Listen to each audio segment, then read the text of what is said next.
Viewers আসসালামু আলাইকুম। আপনাদের মাঝে কিছু এয়ারগান নিয়ে আসলাম। শুধু এগুলাই না, এই এয়ারগান শুধু এগুলাই না, আরও আছে। এটা হচ্ছে শুধু ডিসপ্লে করার জন্য দেওয়া। দেখুন, আমি এটা এক্সটেরিয়র আপনার বিস্তারিত বলবো আর কি। বিস্তারিত যদি বলি, এটা হচ্ছে ককিং লিভার। এটা দিয়ে হচ্ছে লোড করে, দেখেন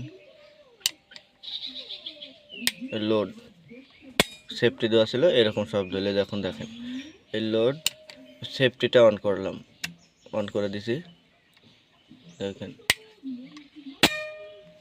তেমন একটা শব্দ নেই, সাইলেন্সার আছে, তেমন একটা শব্দ নেই। দেখেন এটা হচ্ছে ম্যাগাজিন এবং ফিলিং প্রুফ এবং সিঙ্গেল শট। এটা হচ্ছে একটা করে ঢোকায়, আর এটা দিয়ে হচ্ছে একদম 9টা করে ঢোকানো যায়, 9-10টা করে। আপনি দেখাই, আমি লাগাই দেখাই। আমি প্রথমে সিঙ্গেল শটটা লাগাবো,